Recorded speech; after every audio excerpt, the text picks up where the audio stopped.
impossible for Earth not to lose all its energy. It is inevitable. Then you don't mind. Interesting shot. Look at that posture. Why? Why? Hello and welcome back to the Shallow Proclamation for another dose of delicious Doctor Who. I'm joined by Paul. Hello. Hello. Hello. And I'm Thomas. I slightly wrong-footed you there with that intro. I'm just going to say, if you go back through these intros, I don't want to say that sometimes there's a weak link, but I mean, just have a look and see where you think the fault lies. I see what you're getting at there, Paul. Don't want to name any names. That's fair. You know. When it comes to the outro, on the other hand, but yeah, we're watching Doctor Who. That's our outro, isn't it? Just sit and wave. Yeah. Cool. Anywho. Yeah. So we're watching Doctor Who. What's this episode called? Story. 10th Planet. 10th Planet. AKA John Carpenter's The Thing. There is a similarity, isn't there? And it's Arctic base with a monster. Yes, I guess there is actually, isn't there? Although this would have come out before, won't it? So, yeah, because The Thing, when was that? Was that the 70s or the 80s? That's a very good question. I wouldn't know because I've not seen any films before the year 2000. That's someone commented that, didn't they?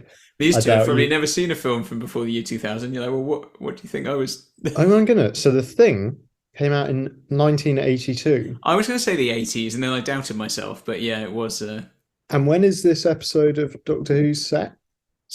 Well, it's set in 86, but it came out in 66. Set in 86, yeah. Don't look at this. Don't go on here. Don't go on spoilers. What are you doing? Sorry, no, I'm not. I'm just trying to find out when it's 86. So,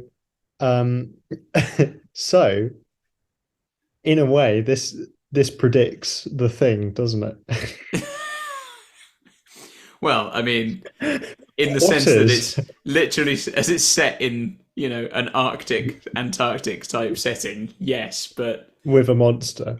Yeah. Beyond that, I mean, as Alan Partridge would say, what is The Thing? Well, should we watch episode 2?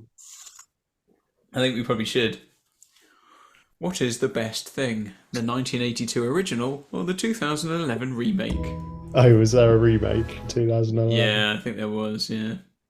I imagine it wasn't. I've not seen the remake, actually. I've only seen the original one, like, once all the way through. It's great, the original. Oh, the other thing that made me think of it is proper body horror as well. Oh, yeah, it's it's grim, isn't it? It is. It is bleak. The bit when they use the defibrillator on this guy's chest and then it like opens up and his hands go in. Yeah. Oh gosh, yeah. It's pretty grim. Here we go. I mean, let's get it. Check this for a shot. Look at that. Human hand. Brilliant. Brilliant. Yeah, human hand. Isn't that cool? And the torch on top. I think in these ones as well, I think in that shot you could see human eye inside as well. That's the most fantastic story I've ever heard. I can only repeat, sir, what I have already told you. You will get visitors from that other planet. Nonsense. He feels, this American sergeant guy feels like a bit of a cliche of a character, doesn't he? Just military guy, doubts everything he's told, refuses to believe it, you know. What was this for? And here, straight from Mount Palomar Observatory, is the first picture of our Oh, that's such a bad name. International Television News. It was like, okay, we need a fake news broadcast. What should we call it? International Television News? Yep, cool, we'll run with that. It's like when Ross Kemp in Extras says, do you know what the SAS stands for? Super Army Soldier. Let's hope they're right. They will not return. Why not? It is unimportant now. We must get them back. The voice is not what I expected. No point. They could never reach Earth now. Well, the voices are the same as they were in the Capaldi era. Because they're people and they're going to Yeah, I die. forgot about I do that. not understand you. There are people dying all over your It's world. quite a sort of laconic tone, isn't it? We could avoid them. I like how they just open their mouths and the voice comes out. Yeah. Do they call it Homo Deus, the theory that human beings will develop until we've kind of augmented our technology into our bodies? It was cool that this kind of sci-fi concept was covered in Doctor Who. You can see the eye in that one, can't you? Which is, I think, again, that gives it a creepier look. Yeah. Oh yeah, look at that. It's kind of very sort of Halloween, Michael Myers-esque, isn't it? Yeah. And do you know who directed Halloween, Paul? John Carpenter. Of course. Do you know what else John Carpenter made? Yeah, it all goes back to the It's all coming thing. together. It's all coming together. I'm telling you, this is the thing. The play's the thing. It's such a horrific concept. Like, imagine if the human race was dehumanized to the point of looking like these. Yeah. I tell you what, the mask does remind me of, actually. Corey Taylor from Slipknot has a mask that is almost identical to that. Oh, okay. Just a little Slipknot reference for you there. And Corey Taylor from Slipknot is a Doctor Who fan. Oh, really? Because he was in the Capaldi era, he was the sound of the Fisher King, all the roars under the Beneath the Lake and Before the Flood episodes with Capaldi. Oh, really? Yeah, Corey That's Taylor pretty from cool. Slipknot did the sounds for that. So maybe he got the inspiration from his mask from these original Cybermen, who knows? Yes. Slipknot, is that like Black Sabbath? My knowledge of... With you, I don't even know if that's a genuine question. No, I'm joking. Yeah, my knowledge of these bands is somewhat lacking. I think someone asked a question that we didn't quite get into our Series 3 live stream. It was like, am I more familiar with the work of Black Sabbath or S Club 7? S Club. Definitely S Club. Sclub. Sclub 7. Sclub the decks. Remove the soldier. I will carry on. Tina's doing her thing. Paul's getting down on the floor. Hannah's screaming out for more. Who's getting down on the floor Yeah. to scrub the decks? Yeah. There's Jo. She's got the flow. Get ready, everybody, because here we go. That's what the song was really about. We can make a break for it down that corridor. Domestic duties. What's he doing? Did he just snap? Oh my goodness. Broke the gun. Him out and look after him.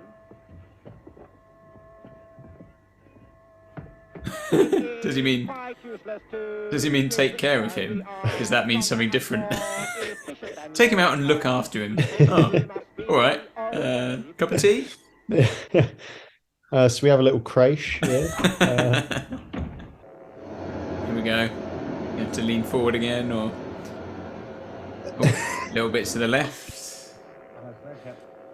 Right to the right. Attitude now correct. Retro rockets to go in 20 seconds. After I give you the time check, you'll come in on your Okay, own. Paul, are you ready? We're going to lean forward in 3, 2, 1. 11, 10,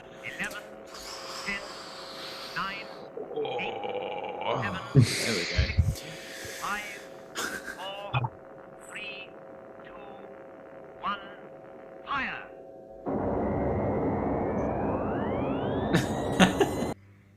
Just imagine trying to tackle one of them geezers with a screwdriver.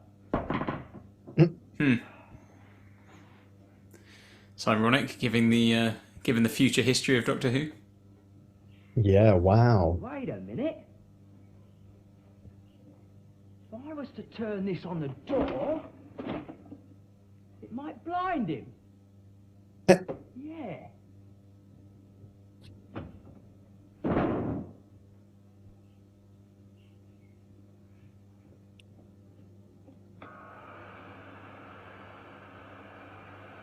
That's nice. I saw that film 20 years ago. What footage is that? Hey, come in here, mate. You want it? Hey, It's not the gunfighters, is it? Last I Chance was Saloon. wondering. Now then, Fred.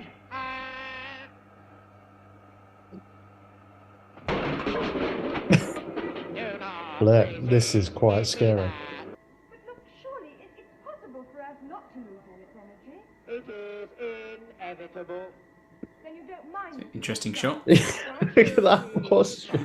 Why? Millions and millions of Some people cyber crotch. die horribly. Oh. You understand? You're condemning us all to die. Have you no heart? No, that is one of the weaknesses that we have removed. Oh, that's good, isn't it? Have you no heart? No, that's one of the weaknesses we've removed. Wow. Yeah. All right, get me Geneva, quick. Come on, let's have some action. Get rid of these things. I don't. A man without his heart We may have learned a very great deal. is but a We may have lost a cyber very great deal. Our man. lives. Oh, look at that. That's gorgeous. What? Spaceship, sir. Information.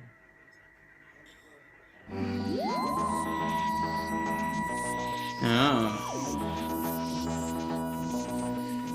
There we go. That's interesting. It sort of ends X's, zeros, Some Z's in there. Z's. Yeah.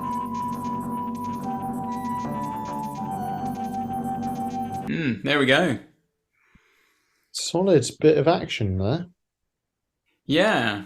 Yeah, how did you feel about that one? Would you like that episode? I did. I like the way the Cybermen are kind of taking control of the situation. And to begin with, you're just quite intrigued. You're like, oh, okay, so this is just... They were basically human, but then they had to augment their bodies in order to survive. But then they begin to kind of take control and you're like, oh, okay, this is getting a bit sinister. And then they're like, we need to come to your planet to use your energy. And you're like, okay. So I like the way it kind of shifts from, oh, here are some interesting but seemingly non-threatening characters to these are the villains. It's quite well Well, done. they did kill someone on the way in, didn't they? That is true. They killed someone outside the TARDIS. But I suppose, what's one person between friends? Yeah, no, you're absolutely right. But you know what I mean. They kind of to the team in the base. They're kind of a bit ominous, and their intentions get worse and worse as you go on. But yeah, what about you? Yeah, I think it's really good. I mean, I think a big thing in this episode really is just the strength of the Cybermen visually on screen. The fact that they've got such big actors in to play them and that the costumes are so... I don't know, like there's a sort of... There's a rough and readiness to them, but it is enough to make you look at it and, you still think there's people underneath. Yeah, Tom Cruise was playing one of them, wasn't he? Big actors. Yeah, Warwick Davis. He was in a Cyberman story, wasn't he?